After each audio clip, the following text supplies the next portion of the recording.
오늘은 우리가 2025년 3월 학력평가에 출제된 고1 독서 지문을 한번 같이 읽어보려고 합니다. 자, 여러분 이 지문은요 이제 사회 지문 중에서도 법 지문에 속하는데요.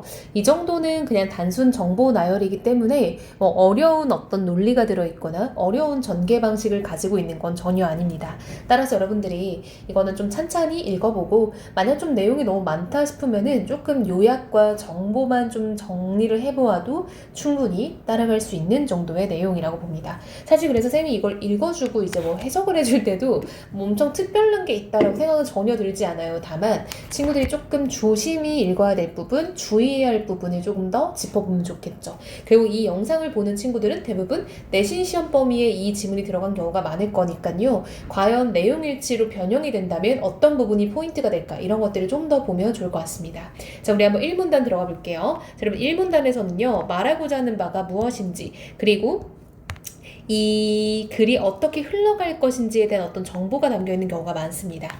법 질서 아래에서는 관계의 종류에 따라 적용해야 할 법의 분야가 달라지는데 법의 대표적인 두 분야는 형사법과 민사법이다. 형사법은 국가와 범죄자 간의 법률 관계를 규율하며 민사법은 개인과 개인 혹은 개인으로 인정되는 법인과의 관계에 적용된다. 자, 그럼 쌤이 구분을 한번 해볼게요. 형사법은 이럴 때 쓰고요. 민사법은 이럴 때 쓴다라고 되어 있죠. 자, 여러분 지금 첫 문단이 시작하자마자 적용해야 될 법의 분야가 다르다라는 얘기를 했고요. 대표적인 법의 분야는 형사법과 민사법이 있다라고 하고 하나씩 소개를 했어요. 그럼 앞으로는 여러분 형사법과 민사법이 어떻게 다른지를 좀 더 본격적으로 이야기를 하겠죠. 따라서 형사법과 민사법의 어떤 차이점 이 앞으로 전개되겠다라는 거 알 수 있겠죠. 자, 이 문단 가볼게요. 자, 시작했을 때는 형사법부터 시작하고 있죠. 형사법의 목적은 사회질서 유지 및 범죄 처벌로 공익을 위해 국가가 범죄자에게 형벌을 가한다. 여기서 여러분 여기서라는 건 이제 형벌을 좀 더 구체적으로 설명하겠다는 거죠. 여기서 이제 구체적 설명이 이어지겠네요. 생명, 자유, 명예, 재산 등에 관한 기본권을 박탈하는 것을 내용으로 한다. 여러분 여기서 이제 형벌은요. 기본권 박탈을 형벌이라고 본다는 거예요. 민사법은 자 이번 민사법 얘기죠. 개인 간 분쟁 해결 및 개인의 권리 보호가 목적이다라고 되어 있죠. 사건 당사자들이 평등한 관계임을 전제하고 손해와 이익을 조정하여 당사자 사이의 수평적 균형 관계를 회복시키고자 하는 것이다. 라고 이거 재진술이죠. 이게 바로 그 목적이래요. 우리 여기도 한번 체크해 볼게요. 사회 질서 유지 및 범죄 처벌. 이게 이제 형사법의 목적인 거죠. 그러므로 결론입니다. 소송이 진행될 때 형사법과 민사법의 소송 당사자와 소송 내용은 상이할 수밖에 없다. 상이하다라는 게 차이가 있다는 말이잖아요. 쌤이 아까부터 말했던 게 계속 이어지고 있는 거죠. 자, 여러분 이 문단에서는요. 무슨 내용을 나올지 간단하게 한번 갈무리해 보세요. 두 법의 목적이 나왔어요. 자, 이제 3문단으로 들어가 볼게요. 형사소송의 당사자는 검사와 피고인으로 자 이렇게 나눈대요. 공익의 대표자인 검사가 범죄 혐의가 있는 자를 피고인으로 기소하며 소송이 시작된다. 여러분 여기는요. 지금 형사법의 어떤 적용 과정이라고 할 수 있겠죠. 첫 번째로 기소로 시작이 된대요. 이때 기소란, 자 여러분 기소라는 말에 지금 우리가 좀 더 좁혀서 가네요. 검사가 특정 형사사건에 대해 법원의 심판을 요구하는 일이다. 여러분 자 쌤이 초록색을 치는 경우는요. 보통 정계 방식이나 서술 방식을 물어볼 때 초록색을 치는데 이 부분은 지금 정의인 거죠. 피고인의 유죄 입증은 검사가 담당하고 피고인은 변호인을 통하여 반박할 수 있다.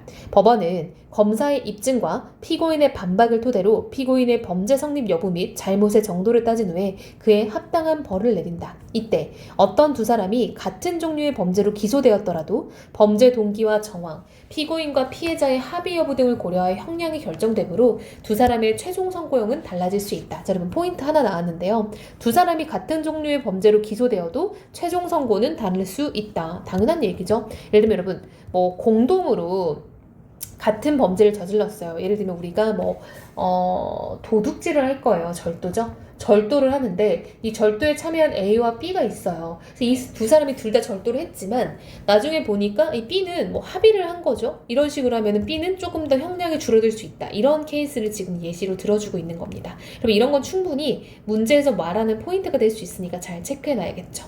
자, 그리고 검사가 피고인을 기소하면 소송이 시작되는 것이 원칙이다. 여러분 원칙이래요. 하지만 여러분, 하지만은 역접의 부사어죠. 예외적으로 피해자가 처벌을 원하지 않으면 국가가 나서서 규율하지 않기로 정한 폭행죄, 모욕죄 등에는 소송이 진행되지 않을 수가 있다. 자, 여러분, 예외적인 거니까 우리 노란색 형광펜으로 쳐볼게요. 이거는 예외적으로 안 된다라는 거예요.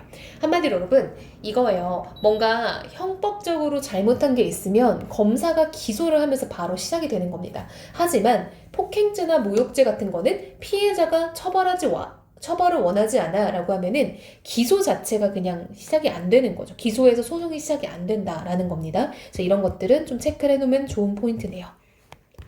4문단입니다. 이번에는 민사소송이 나오고 있죠. 여러분, 지금 분량이 거의 대등합니다.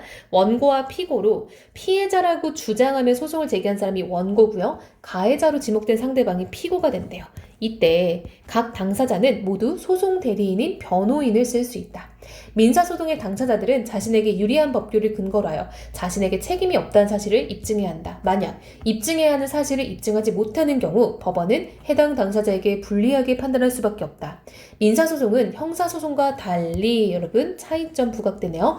두 당사자가 손해와 이익을 적절하게 타협하면 바로 소송이 종결된다. 여러분, 형사소송은 그럼 이렇게 해서 타협으로 종결되는 경우가 아니라는 것도 우리가 알 수 있겠죠. 이것도 우리가 깔고 가는 정보로 알아놔야겠네요.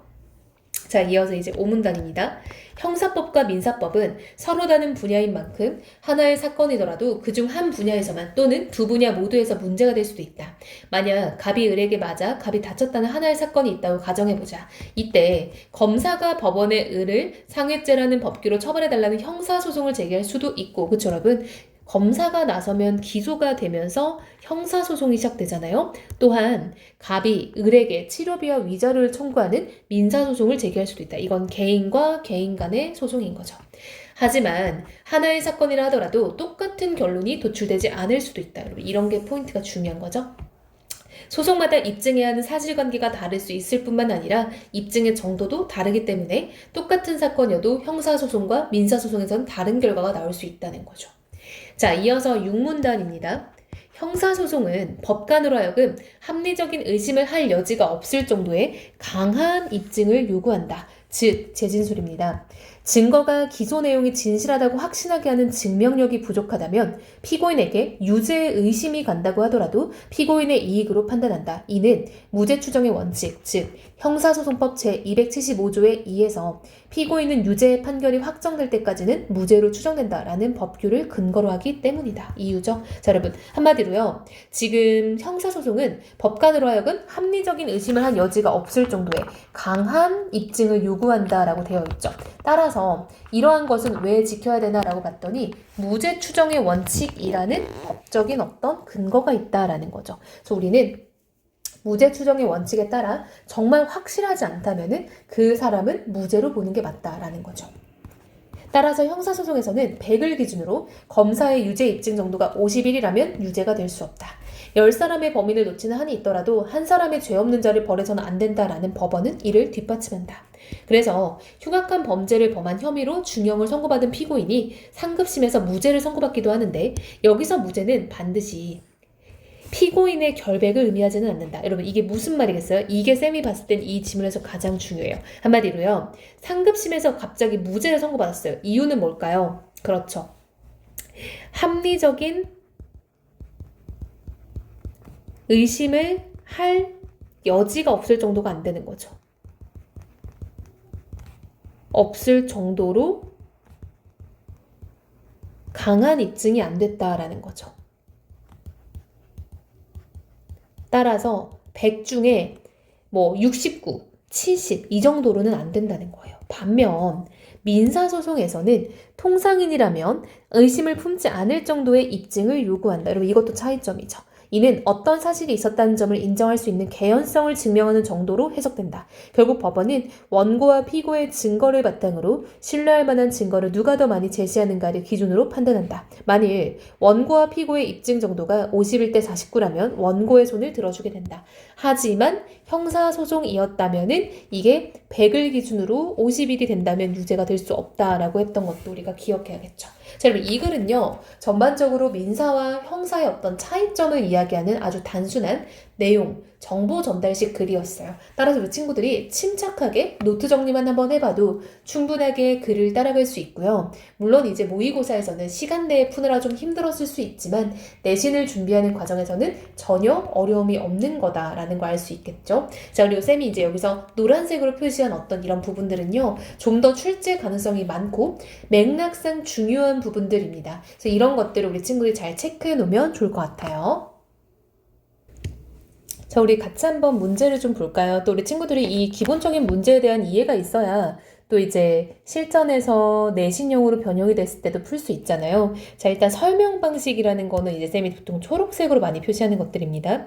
용어의 개념을 설명하여 내용에 대한 정의를 돕고 있다. 여러분, 용어의 개념을 설명하는 거 우리가 정의라고 합니다. 그쵸? 내용에 대한 이해를 돕고 있다 그랬죠? 우리 아까 산문단에서 쌤이 여기 기소란 하고 했던 거 기억나죠? 여기가 바로 정의네요. 그럼 이게 34-1번의 답의 근거가 되겠죠. 자, 이어서 2번. 규범 내용을 인용하여 특정 원칙에 대해 설명한다. 아, 여러분, 이것도 우리가 인용한다. 무언가 끌어오는 거 말하는 거죠. 형사소송법 제275조 나왔던 부분 기억하나요? 자, 여기가 바로 인용이죠. 그래서 특정 규범에 대해서 설명하고 있죠. 뭐요? 무죄 추정의 원칙에 대해서 설명하니까 이 부분이 인용이라고 할 수 있겠네요. 자, 이어서 3번. 문제 상황을 가정하여 서로 다른 분야에 적용하고 있다. 자, 우리 문제 상황 가정하는 부분 있었죠. 어디요? 그 갑이 을에게 맞았다면 그 부분 있잖아요. 그래서 약간 5문단쯤에 있었던 걸로 기억을 하는데 여기죠? 갑이 을에게 맞았다고 가정해보자. 대놓고 나왔네요. 그쵸? 얘가 34-3번의 근거가 되겠고요. 자, 이어서 4번. 예외적 조건을 제시하여 원칙과 다른 경우. 아, 여러분, 예외적 조건 뭐 대놓고 나왔죠? 자, 우리 3문단쯤에, 아유, 계속 쌤이 이걸 넘기네요. 3문단쯤에 우리가 예외적으로 라고 했던 거 기억납니까? 여기 있죠. 이 부분이 바로 34의 4번의 답의 근거가 되겠죠? 따라 정답은 5번이겠네요. 5번은 절충이었죠. 여러분, 절충이라는 거는 중간지대를 찾는 겁니다. 이거 여러분 친구들이 뜻을 몰라서 틀린 친구 되게 많아요. 중간지대 찾기인데 전혀 그런 게 없죠. 자, 35번 가볼게요. 자, 1번. 형사법에선 형벌을 가함으로써 사회 질서가 유지되도록 한다. 여러분, 너무 그냥 있는 그대로 말이 있었습니다. 우리 형법즉 보면요. 여기 있죠. 형사법의 목적은 사회 질서 유지 및 범죄 처벌이다. 35-1번의 답의 근거죠. 여러분, 이거 쌤이 색깔 좀 바꿔줄게요. 좀 나중에 헷갈릴 수 있으니까 35-1번이죠. 자, 이어서 35번에 2번. 민사법에서는 당사자들이 타협을 하면 수평적 균형관계가 회복된다. 여러분, 이거는요, 좀 글에 내용이 여기저기 적혀 있죠? 그래서 우리 친구들이 이런 것들을 약간 좀 쪼개져 있는 정보들을 모아야 되는데요. 일단 당사자들이 타협을 하면 이 부분이 아마 이쪽쯤에 있었을 것 같은데 여기 있죠? 타협을 하면 소송이 종결된다. 이게 지금 우리가 35번에 2번의 답의 근거 일부고요. 좀 위에 올라가면요, 여러분. 민사소송의 목적은 여기 있죠. 수평적 균형관계를 회복한 것으로 한다. 여기 보입니까? 이 부분이 또 35-2번의 어떤 일부의 답의 근거가 되겠죠. 여러분, 이렇게 이제는 한 줄에 바로 답의 근거가 이어지지 않고 추론적으로 여기저기 모여있는 거예요. 그래서 이 부분과 이 부분을 조합을 해야 우리 친구들이 35번에 2번의 답이 아니라는 걸 알 수 있는 거죠. 자, 3번. 형사소송은 검사의 기소를 시작하며 피해자가 변호인을 통하여 소송의 당사자로 참여한다. 자, 여러분. 피해자는요, 소송의 당사자는 아니죠. 그쵸? 우리가 여러분, 형사소송의 당사자는요, 검사와 피고인이었어요. 그쵸? 검사와 피고인. 따라서 피해자는 여기에 서지 않습니다. 여러분, 피해자는 안 그래도 피해를 입었는데 거기 법정에 쓰면 얼마나 무섭겠어요. 자, 여러분, 여기 그대로 나와 있죠. 이런 거 놓치면 절대 안 됩니다. 35-3번 답의 근거 여기 나와 있죠. 자, 4번 볼게요. 형사소송에서 최종 선고형에는 범죄의 종류 외에도 피고인의 상황이 영향을 미칠 수 있다. 여러분, 우리 3문단쯤에 보면요. 여기 어떤 두 사람이 같은 종류의 범죄로 기소되더라도 동기와 정황, 피고인과 피해자 합의 여부 등을 고려하여 형량이 결정된다. 라고 했으니까 당연히 고려가 되는 거겠죠? 얘는 4번입니다. 그쵸? 자, 이어서 마지막 선택지. 민사소송에선 특정 사실이 있었을 개연성을 증명하는 증거를 많이 제출한 당사자가 유리할 수 있다. 자, 여러분, 우리 여기 마지막 문단쯤, 6문단쯤 보면요. 여기 있죠. 어떤 사실이 있었다는 점을 인정할 수 있는 개연성을 증명한 정도로 해석되기 때문에 증거를 누가 더 많이 제시하는가 기준으로 판단한다. 그럼 여러분 이 두 가지 줄을 합쳐서 35번에 5번의 답의 근거를 찾을 수 있겠죠. 이렇게 찾아내면 될 것 같아요. 자, 이어서 이제 우리 36번인데요. 기억의 의미를 추론한 거예요. 여러분 기억의 의미가 과연 뭘까 봤더니 자, 여기입니다. 10사람의 범인을 놓친 한이 있더라도 한 사람의 죄 없는 자를 벌해서는 안 된다라는 말인데 이건 우리 앞에 맥락상 무죄 추정의 원칙에서 나왔던 말이죠. 그렇다면 이 부분은 무죄 추정의 원칙의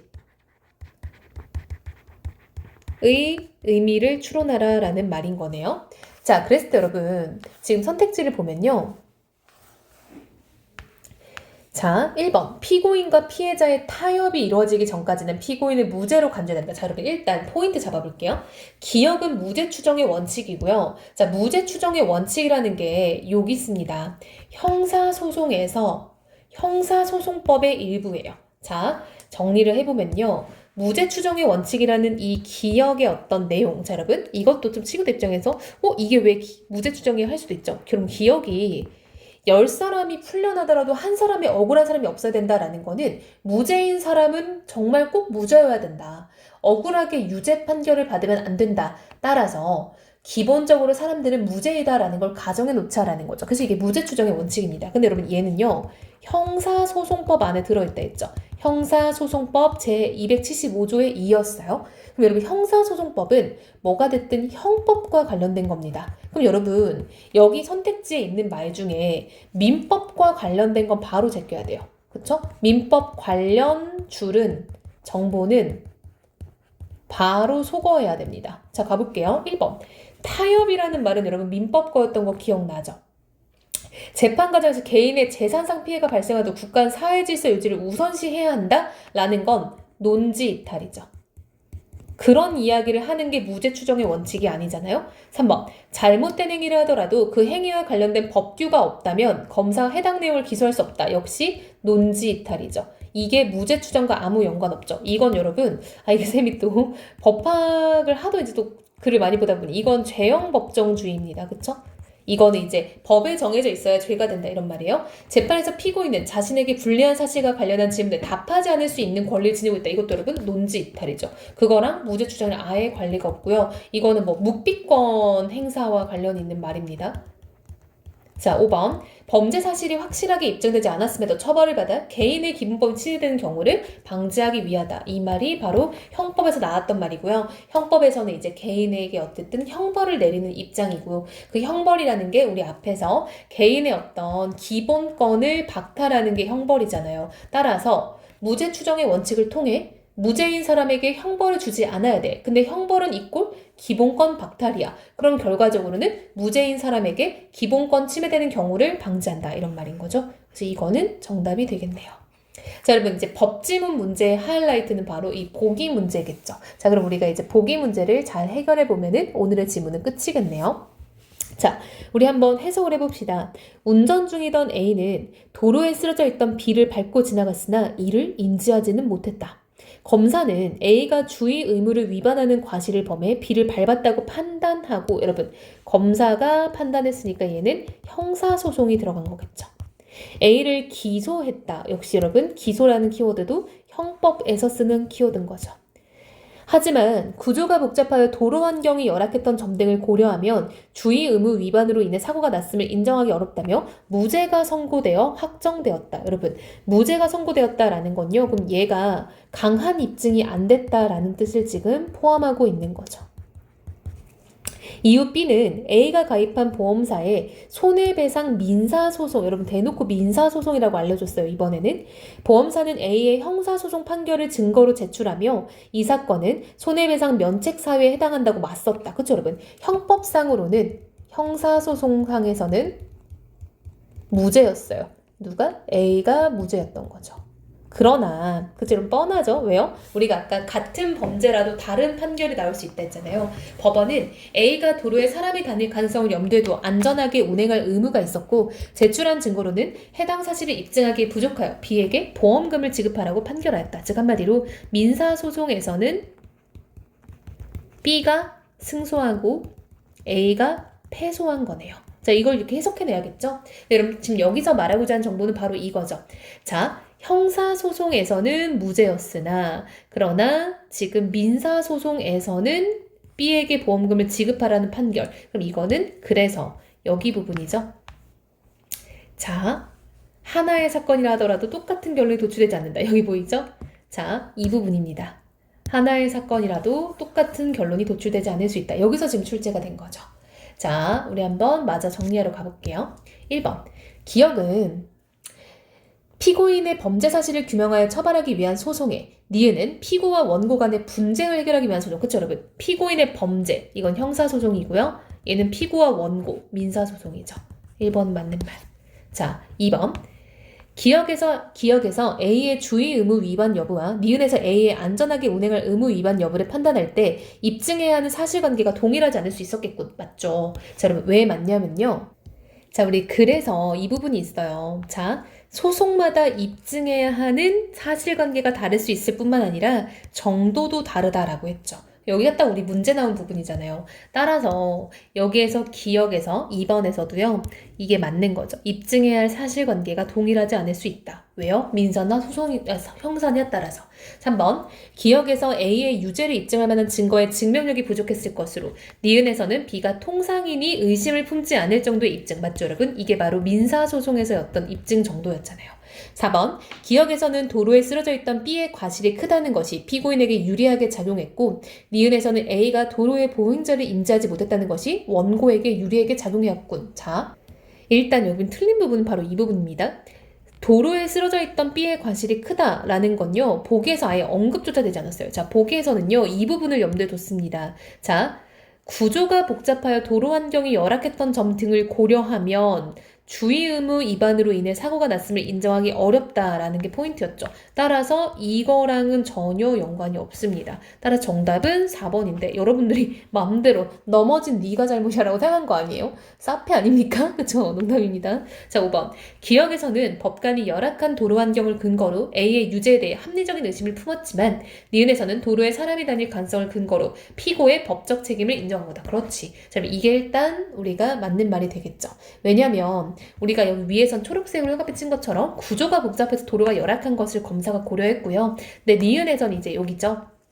도로에는 사람이 다닐 가능성을 늘 염두에 두고 안전하게 운행할 의무가 있는데 네가 그거를 못 지킨 거 아니냐라고 포인트를 잡은 거니까 5번도 맞는 말이 되겠죠.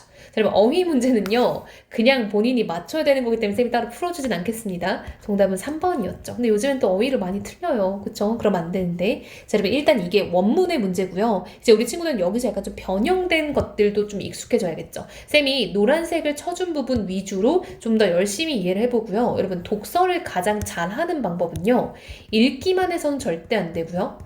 강의를 수강하는 걸로도 절대 안 돼요. 그럼 여러분 뭘 해야지 우리 친구들이 독서를 잘할 수 있을까요? 특히 내신에서 본인만이 요약 정리를 해봐야 돼요. 그래서 내가 이것을 다른 사람에게 설명할 수 있나? 이것까지 한번 고민을 해봐야 됩니다.